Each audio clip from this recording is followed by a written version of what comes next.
right. God. Construction just doesn't stop. Good morning, everybody. Good afternoon. Welcome to Better Than Food Book Reviews. I'm your host, Cliff Sargent. How y'all doing? Got some delicious, rich, black coffee going on in here. It's fogging up my sunglasses. Hey, welcome to Better Than Food Book Reviews. How you doing? Today is Virgil's Georgics. The Roman poet Virgil's Georgics. I haven't read Virgil's magnum opus, the epic poem that he's most known for, which is the Aeneid. Virgil, actually, the Georgics was the second poem that Virgil wrote, and he shelved it after becoming dissatisfied with it, and he immediately started work, apparently, on the aforementioned, the Aeneid, and became very, very, very, very famous for that. Georgics translates to on working the earth, and we'll get to that in a second. But basically, like Kafka, he wanted his work destroyed after his death, and thank God it wasn't, because if we left those decisions to the authors, oh man, we'd have lost so many wonderful, highly influential pieces, all because of, to think how many pieces of music or books or plays or films or photographs, pieces of wonderful art that have been destroyed because of the insecurity, even just in the moment, of their author, whether in good health or bad. To think of all the things that we've lost in history. Well, I don't like to. But whose decision, of course, is it? Is it that of the creator or that of the consumer? I can't answer that question. I don't know if there's an answer on that one. But as luck would have it for us, it was not Virgil's choice, and so we have it. And I know what you're thinking. This is going to be drier than a 70-year-old nun. I'm very happy to report, of course, that if that were the case, I would not be reviewing it. I wouldn't get past page 1. 70-year-old nuns are not better than food. The Georgics is. Muchly. Not better than coffee, though. Nothing's better than coffee. Except sex. But maybe this may not be the case for most people. Why? Because most people don't like the stuff I review on this channel. Why? Because most people don't like good books. Why? Because most people are on their phones. They don't read books. In fact, I actually wonder sometimes what the rate of functional illiteracy is these days in the West. And I have a feeling the numbers would be flabbergasting. But I rant, tirade, and digress. So I'm astounded that Virgil, this poet, from 2,000 years ago, over 2,000 years ago, is able to elicit in this text, which has been translated into English from Latin, such a primal, ancient, and tactile, and seemingly universal feeling from essentially what is a how to farm manual for tilling the land and growing crops. Something we have become radically divorced from in our culture here, obviously today. Not that this is necessarily a bad thing, in the sense that many would say it's a very good thing, good in the sense of what is good breeds life and stability. And indeed, the system we have now offers, of course, much more life and stability than the systems that were present in Virgil's time. But our relationship to the earth and to the soil has all but vanished, again, in our culture here in the West. We feel concrete or pavement beneath our feet, not dirt or rock or soil, and if we're walking at all, right? If we are walking at all. In fact, most of us, I gather, barely walk for even 30 minutes a day. I know I even struggle sometimes to get an hour in a day of just solid, non-stop walking. which sounds pathetic, and is. We are withering in muscles and in spirit. They are catabolically cannibalizing themselves, it feels, sometimes, or maybe it's just Friday. The Georgics is required reading. The Georgics is required reading in the Werner Herzog Rogue Film School, and I'm a fan of Herzog. I like his taste, and he delivered with this one, most certainly. I've not attended the film school, nor do I have plans to, but I always love to pillage reading lists from those that I admire. The Georgics is split up into 4 books. The topics start off with plowing and cattle and move on to descriptions of the plague and bacchanal sacrifice and the stars and the gods and the universe and viticulture and life and death and mating between bulls. It's all in there. And a retelling of the story of Orpheus and Eurydice.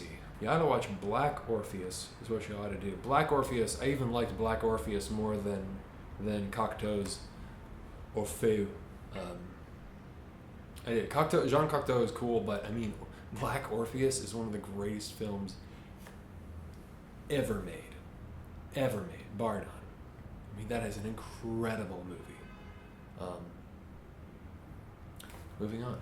Anyways, here are some excerpts from Virgil's Georgics, just trying to give you a feeling, the essence. Be not ashamed to have your cowpats thicken up a meager soil, or scatter unclean ashes over many worn-out fields. For though by long incessant changes is the earth refreshed, she's also warmly bountiful when left asleep.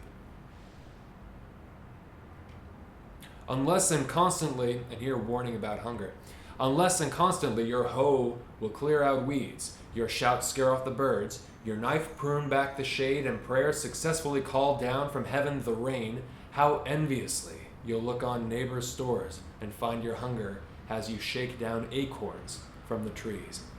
Purposely, the golden sun commands a circuit formed of 12 fixed sectors by the constellations. The sky extends in 5 wide zones. The central one is rubicund in tendency and parched by fire. And here, discussing a certain season, I think, the lambs are fattened, wine grows full, and sweet is sleep as shadows congregate about the hills. This imagery, it's poetry. It's even in the translation, it's profound. I mean, this is wonderful. The messages late evening sends, the quarter that the wind blows clear of clouds, the purposes the rainy south intends, are those the sun reveals. Who dare suppose the sun is false? Love that line. Who dare suppose the sun is false? Goosebumps.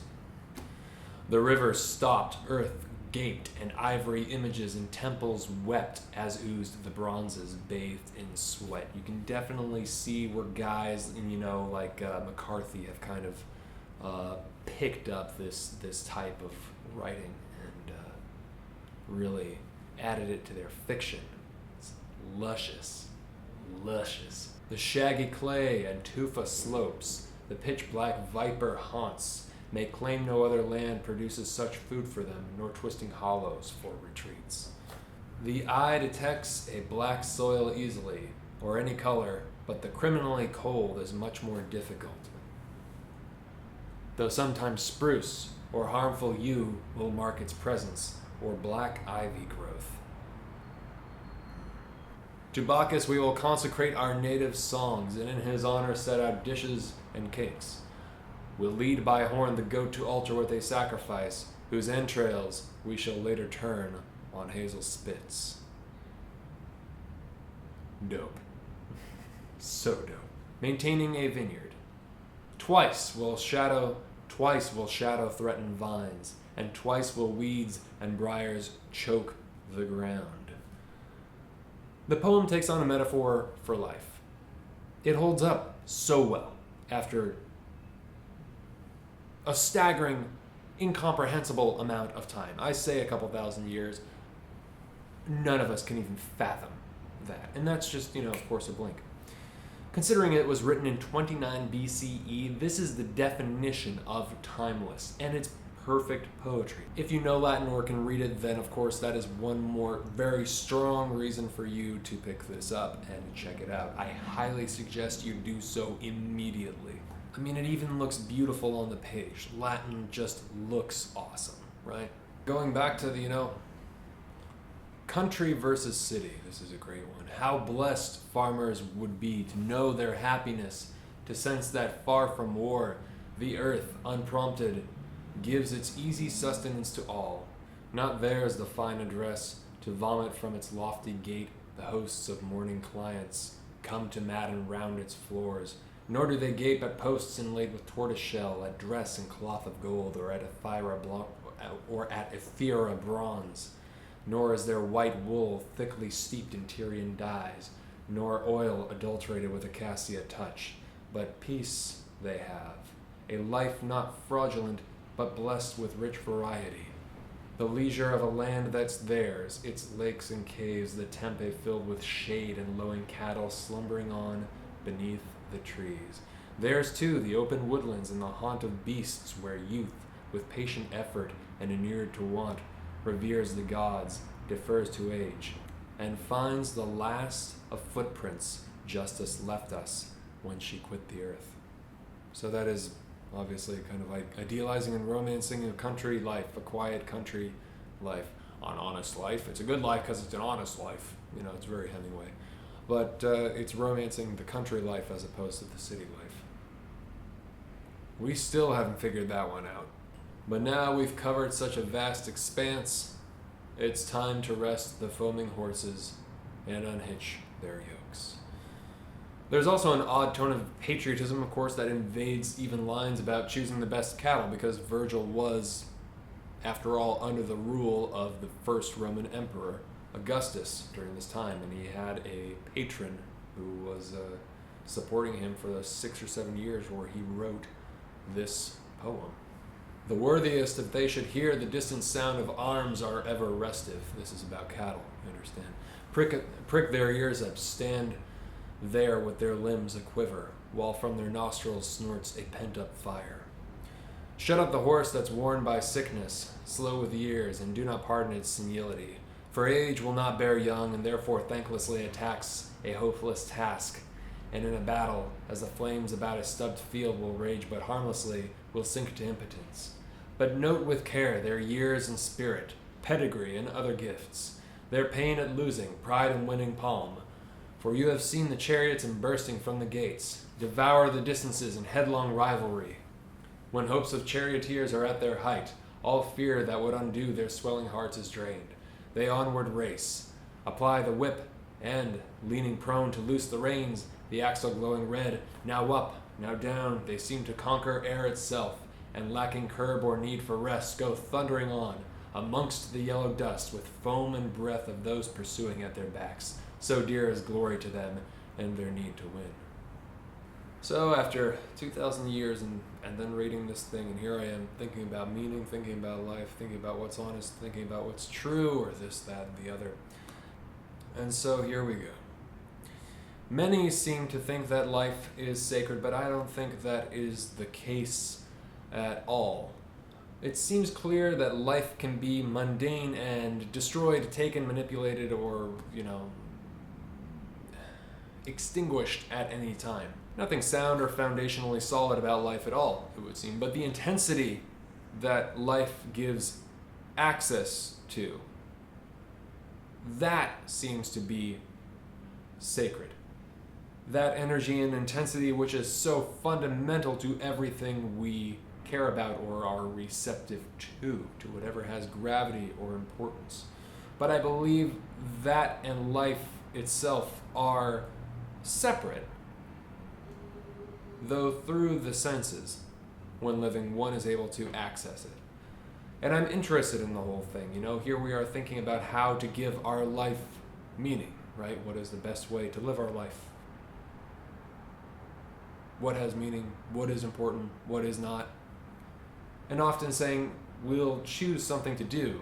But even when we make the right choice it always seems to lead back to the same place where, the fabric of reality is torn and this thing is accessed and communicated to you, to others, seeing yourself through others and vice versa, the whole Hegelian thing.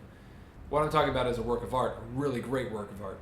But then it's sort of back to the scheme again, and then you die. But meanwhile, that immense, unnameable is still there. It's eternal for all we know. It has no conception of time. And culturally speaking, you'll notice we'll be able to even bond through nihilism these days, or seeming nihilism, and the fact that our lives have no meaning. But this fact, though seemingly very evident in a swooping contradiction, makes people laugh, and they bond over this. Suddenly their lives take on this gravity, right? I don't even understand what meaning means anymore, or, when people say nothing means anything, or what do they even mean, Usually what I discover is it's this very lazy way of saying, I don't know what to do because I haven't sat down and thought about it long enough. Maybe closer would be like, I think we're asking the wrong questions, and maybe even closer to the right question, not that I know anything, but it would be something like, what has significance? And maybe I suggest that which is so intense it makes you forget meaning. Perhaps. That which is so intense it makes you forget meaning. When something is intense, it's impossible to sustain, right? And therefore we go back and forth between boredom and intensity. Impossible to know one without the other. But maybe the remains, maybe significance is reaching and communicating it, right? To those who can perceive it. Maybe that is sacred in and of itself. God, no, not in my opinion. It feels bigger and much older than that. God seems too limited of a concept. So with that, I'm going to finish with a famous and very dark excerpt from the Georgics, which is about the plague. The plague in Noricum. For proof of this, see even now beneath the soaring Alps, the Noric hill forts or Timaeus fields. And after this long interval of time, no herdsman's rule in fields, but only dearth and emptiness. For here the heavens occasioned once a deadly spell, when earth was warm at summer's end. It struck all types of animals, both tame and wild. The plague made foul the lakes and filled the very feed with pestilence. Nor took that death an undemanding course, for first a burning thirst throughout the veins slimmed down the frame, then brought its change. A liquid filled the bones, and body, bit by bit dissolving, sank into its fetid self. Then often, led in worship to the gods, the victim sank at altar, while bewildered priests would try and fix the snowy fillet on its head. Or if the ministrants had made the sacrifice, no fire consumed the entrails in its flames, nor could the seer consulted give a customary response. The sacrificial knife was scarcely tinged with blood, and thin effusions dribbled on the sand about. The calves, meanwhile, had swooned among the healthy grass, or at their full-stocked mangers gave up sweetest breaths. A madness seized the formerly submissive dogs, and pigs had rasping coughs that filled their swollen throats. The victor's horse went tottering, avoided grass and streams to paw feebly at the ground. His ears fell drooping, wet as finally the sweat broke out, and cooled with coming death. The skin, uncomfortable, both dry and hard, could not now easily be stroked. Such were the foremost symptoms of approaching death. But as the sickness started on its savage course, the eyes blazed out in pain, and breath was drawn with hardship, seeming from great depths below, with moans sometimes, or even sobs that racked the body from the groin to flanks, when from the nostrils trickled darkened blood, and tongue was roughened, swollen and thick-plugged at the throat. Some thought to ease distress by putting in a horn and pouring wine, but even this device but brought on death more furiously, and in their frenzy, may the gods be kinder to the good and leave such ends for enemies, they gouged at bodies with their teeth.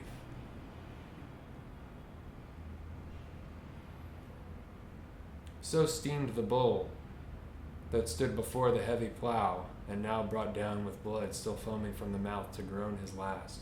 How sadly must the plowman loose the yoke from off the mate who mourns his death, and leave the plow immured in earth, and halfway through its task. No shade from somber woods or pleasant meadowlands revives his heart, nor can the water coursing through the plains that falls as quick electrum over tinkling rocks. With flanks unstrung, a listless stupor clouds his eyes. The neck hangs woodenly and sinks to earth. What good are toil and service now, or strength with which he plowed? Yet neither Massic wine nor self-indulgent feast had ever touched these gentle occupants of fields that munched on simple grass or leaves, put mouth to limpid springs or drank at ever-running streams, and in their innocence found nothing to disturb their sleep. So Virgil is very perceptive. He's a great mind.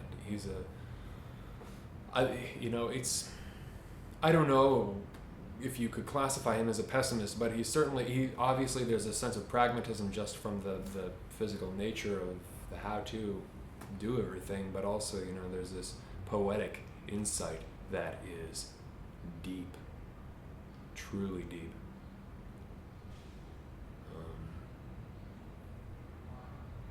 Enormous,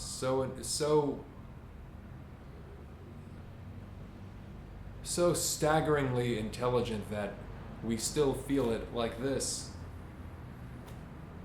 thousands of years later. It's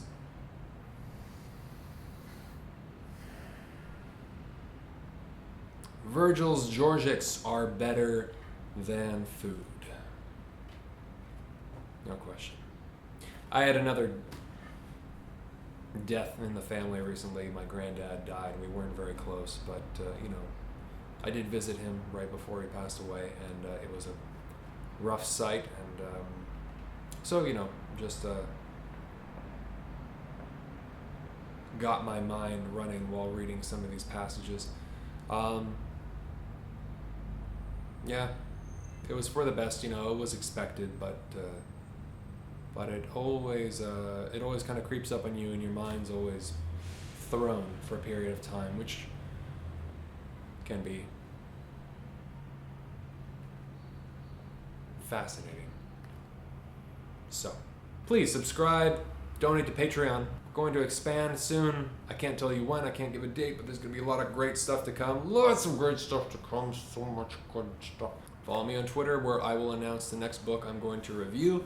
Oh man, I just got it in the mail, and I hope I'm going to finish it in time, but it's going to be good. This month is going to be crazy busy. Again, if you'd like me to read your stuff, you can email me, and we can set it up, and you can pay me through PayPal on the YouTube channel page, and I will read your material and possibly review it if I love it.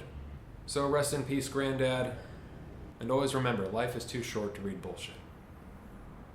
See you guys next week. Have a good one. Ciao.